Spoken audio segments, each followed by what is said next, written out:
কখনো কাউকে নিজের থেকে বেশি ভালোবাসতে নেই। নিজের থেকে বেশি ভালোবাসলে একটু কষ্ট পেতে হয়, এটাই। কষ্টটা কোথা থেকে পেয়েছেন? প্রিয় মানুষের কাছ থেকে। প্রিয় মানুষের কাছ থেকে কষ্ট পেয়েছেন কতদিন আগে? বেশি দিন হয় নাই। আসলে আমাদের রিলেশনের বিয়ে, আমার একটা পাস্ট আছে, খুব ভয়ঙ্কর একটা পাস্ট। ও সবটা যাই না আমার বিয়ে করছে।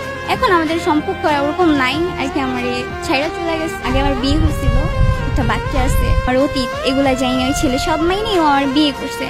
এখন ওর ফ্যামিলির কারণে নাকি আমার ছেড়ে চলে যেতেছে। ও আমার সাথে 2 বছরের সম্পর্ক, আমাদের 9 মাস হয়েছে বিয়ে হয়েছে। ওরে পাওয়ার জন্য আমি অনেক কিছু করছি, আগে আমার করার প্রয়োজন। ও আমারে ভুল বুঝছে, যে ওরে আমি যে কারণে ভুল বুঝুক না কেন, ও ছেড়ে চলে গেছে। এখন ওর একটাই কথা, আমার ফ্যামিলি মানবে না। তো এটা তো ওর আগে জানা উচিত ছিল আমার জীবনে। আমি ও যখন আমার জীবনে আসে ওরে আমি বলছি সমাজ এটা মানবে না, এটা কখনো কেউই মানবে না। তখন বলছে দরকার হলে সমাজের বাইরে চলে যাব।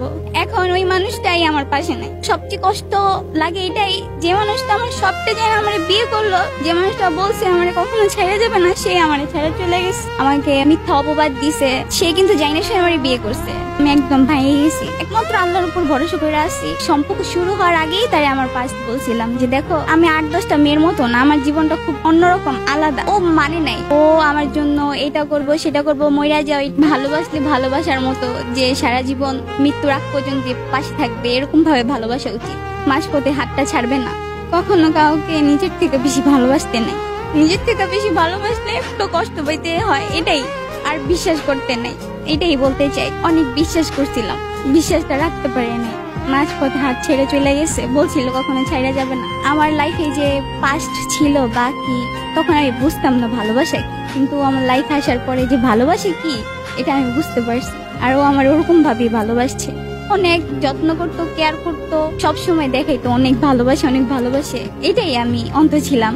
আমি মানুষটারে চিনতে পারি নাই। যদি কখনো কেউ ভালোবাসো, মাঝপথে হাতটা ছাইরা যেও না।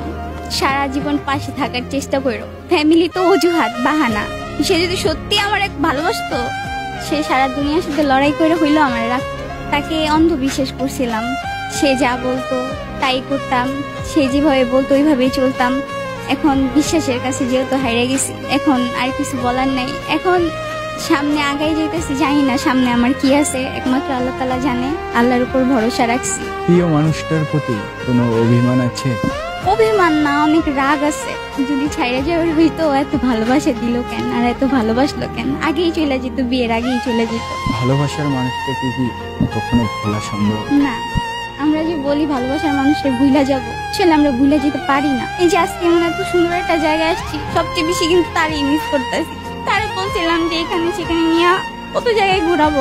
সে আমারে বলছিল আমার এই নিয়ে সে ঘুরবে, তার সাথে একসাথে ঘুরবো, কিন্তু সেই মানুষটা আমার পাশে নেই। এখানে আসার কথা তারে নিয়েছিল, অনেক বলছি যাও নিয়ে যাও। তাকে ছাড়া কি জীবনটা নতুন করে সাজানো সম্ভব?